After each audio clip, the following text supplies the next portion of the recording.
Welcome back to the deep dive. Our mission, as always, is simple. We take that stack of sources you send us, and we pull out the critical, often surprising, knowledge that you can use right now. Mm-hmm. And today, we are digging into a quiet paradox, one that I think almost every capable, experienced traveler has felt. Oh, for sure. The good trip that, well, that just felt bad. Yeah, and we're not talking about, missed flights or lost bags. This is about those big trips, the high-stakes, highly anticipated ones. The five-star resort. Exactly. The bucket list destination where on paper, everything went right. The photos are incredible. Yeah. But you get home and there's this frustrating feeling, a kind of quiet disappointment or even just feeling drained. And the big question is why? Why did this carefully planned, well-funded trip fail to deliver the emotional payoff you were counting on? That feeling is maddening. It's Yeah. just so frustrating because you can't even complain about it. It's like saying, the souffle was perfect, but I still hate my life. Right. So to figure this out, we've pulled together some fascinating research. It covers everything from decision theory, travel psychology, and what some of the sources actually call the architecture of satisfaction. And this research, some of it is based on behavioral economics insights you see in places like the Harvard Business Review, and it delivers a pretty sharp wake-up call right from the start. Okay. People are, it turns out, incredibly bad at judging what will actually make them feel satisfied. Ah, The sources all seem to suggest that experiences disappoint, not because they're inherently flawed, it's because our expectations were vague or borrowed. Yeah. Or just structurally mismatched to the reality of the trip. so it's not the quality of the trip itself. It's the quality of the design of the trip. Precisely. And if we're going to give this a name, the sources offer this framework they call the Lux Code. The Lux Code, okay. The idea is that true luxury isn't about cost or how things look. It's about minimizing friction and maximizing the alignment between what you intend to feel and what you actually get. Right. And so the first big takeaway is this. Your satisfaction will drastically improve when you define your expectations structurally before you even think about packing. Okay, so let's unpack that. The most common structural mismatch. Yeah. Because I think we're all guilty of this one. Oh, definitely. Most of us plan these big experiences based purely on how we want them to look. We picture the beautiful outcome, the incredible view, the perfect meal, and we book based on that image. And this is where the sources really zero in on the danger of borrowed expectations. Borrowed expectation. Yeah, think about it. When you're scrolling through travel content, what are you seeing? You're seeing the beautiful outcome, the sunset, the perfect photo. You see the destination, but you absolutely do not see the process. You never see the process. No. And that process is all the invisible effort, right? The Right. 2 hours you had to queue to get that photo, the constant internal debate about which of the 40 possible activities to do. You borrow the visual goal, but you totally fail to account for the cognitive effort required to get there. Yeah. You're confusing a beautiful backdrop with an effortless experience. I think we all recognize that scenario. Booking that amazing-looking boutique hotel, Yeah. and then you get there and you're immediately paralyzed. Yes. Too many options. Should we eat here? Should we do that exclusive activity? Do we rent the boat? It's the absolute opposite of rest. It is. It actually brings to mind some of those light humor moments we found in the sources, little phrases like 5 stars, 0 peace. Yeah. Or my favorite, you didn't come home relaxed, you came home impressed. And that distinction, impressed versus relaxed, that's everything.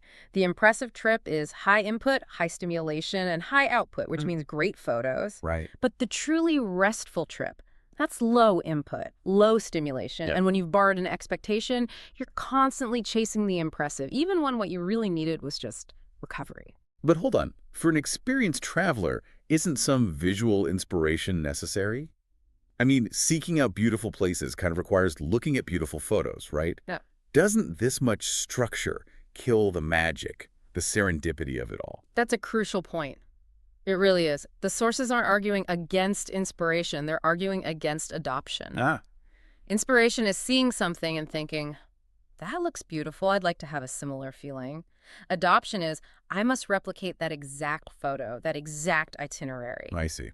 When you just adopt it, you inherit all the logistical work and, frankly, the emotional baggage of someone else's goal. But when you align, you're using that aesthetic as a backdrop for your predefined emotional purpose. And that brings us to the invisible saboteur. Okay, this is where it gets really interesting for me. Because this is an invisible cost we all deal with every single day. but we almost never account for it when we're supposed to be relaxing. Decision fatigue. Decision fatigue. The research on this is just so compelling. It shows that making repeated small decisions actively drains our mental batteries. It doesn't matter if the decisions are pleasant ones. Right, we think of big life choices as being draining, like changing jobs. Exactly. But on a 5-star vacation, it's the constant drip, drip, drip of micro choices that absolutely kills the emotional payoff. Like trying to pick dinner from a 5-page menu, or deciding which of the 4 pools to sit at, or the best time to go see the crowded landmark. Exactly that. Your brain is running too many apps in the background, and every single choice, even a nice one, requires a calculation. Trade-offs, opportunity costs, what comes next. The research is so clear on this. Even really pleasant experiences become exhausting when they demand constant choice. And the solution, which is core to this Lux Code idea, is that reducing the need for choices, or just having them strategically pre-made, massively improves the emotional payoff. So, okay, I'm at this amazing resort. I'm surrounded by options. Is the fatigue just about choosing dinner? Or is it also the pressure of knowing that whatever I choose means I'm missing out on 10 other great things? The fear of missing out becomes the certainty of missing out. That is such a deep insight into the cost. It's not just the choice itself, it's the low-grade cognitive hum of optimization. Optimization, right? We're trying to maximize the return on our investment, which means we try to make the best choice every single time. And that effort, that pursuit of the optimal, is what bleeds us dry. It's a classic case of confusing the quality of the trip with the quantity of options. So the cost is clear. But do the sources offer any advice for, say, recovering from this fatigue mid-trip? Or is prevention the only real fix? Prevention is definitely the gold standard, and we'll get to that. But they do highlight one recovery tactic: mandatory, scheduled, low-stakes blocks of time. This means setting aside, say, 3 hours where you just read on the balcony. No choices allowed. Pre-order room service, pick the simplest thing on the menu, or literally just don't leave a pre-designated spot. You're forcing your brain to switch from management mode into passive absorption mode. That makes a lot of sense. So we've got this cognitive saboteur. Now let's shift a little bit to structural misalignment, because that seems to be the why behind the disappointment. It's bigger than just choices, right? It's about the purpose of the trip itself. This is where the travel psychology sources get really good. They basically break down 3 core structural reasons that guarantee you'll be disappointed. Okay. The first, as we said, is confusing beauty with ease. The second is expecting a big emotional payoff, like deep relaxation, without giving it any structural support. If your trip is packed from 8 a.m. to 10 p.m., it doesn't matter how beautiful the activities are. You have structurally guaranteed that recovery is impossible. We're just trying to squeeze relaxation into the gaps between museum visits and dinner reservations. You are. We book this stunning, stimulating trip, and then we somehow expect it to magically produce deep rest.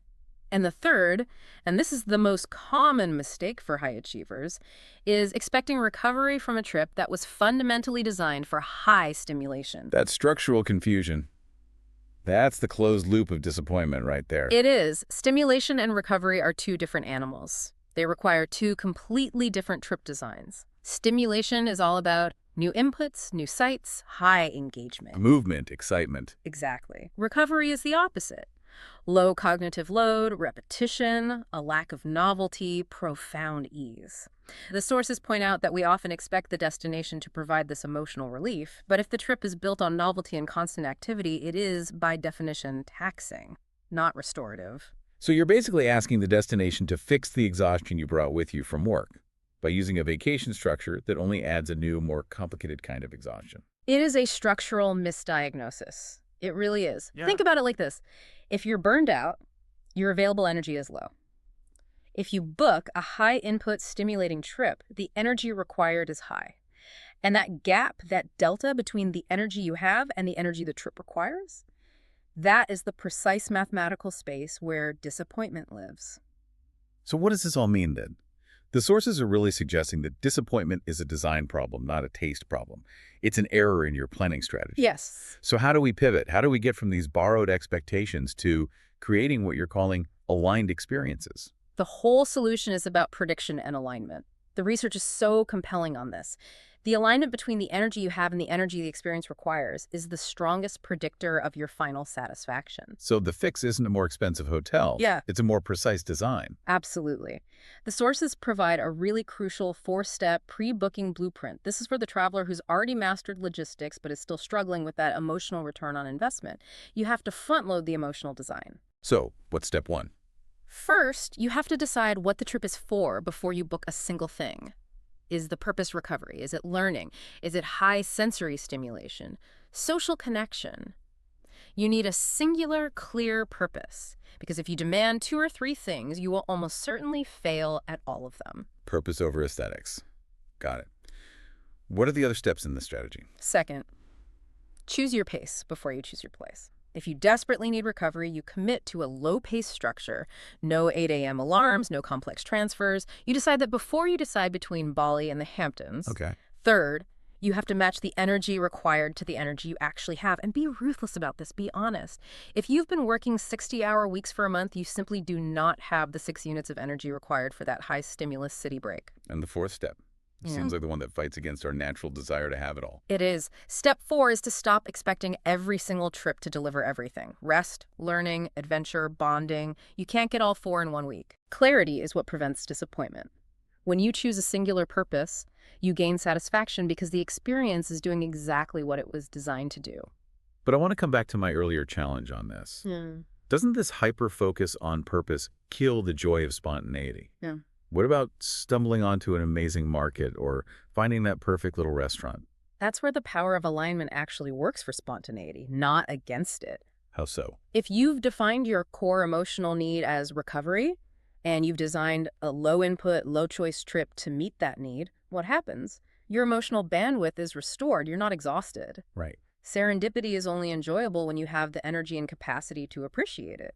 If you stumble on an amazing market when you're exhausted, it's just more noise, more decisions. Oh, I see. But if you stumble on it when you're rested and aligned, it becomes a genuine moment of joy.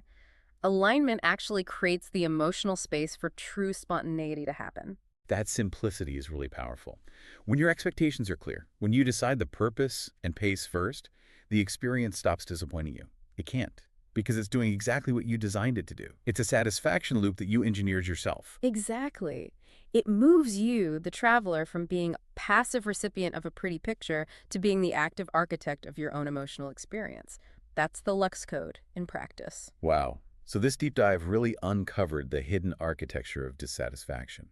We covered the trap of those borrowed visual expectations, the invisible cognitive cost of decision fatigue, and crucially, the need to align the pace and purpose of an experience with the energy you actually have. That good trip that felt bad, it wasn't a bad trip. It was just trying to be something that structurally you didn't need it to be. And we can leave you with this final, powerful idea that comes straight from the sources. The best trips aren't louder or flashier or more expensive. They're just aligned.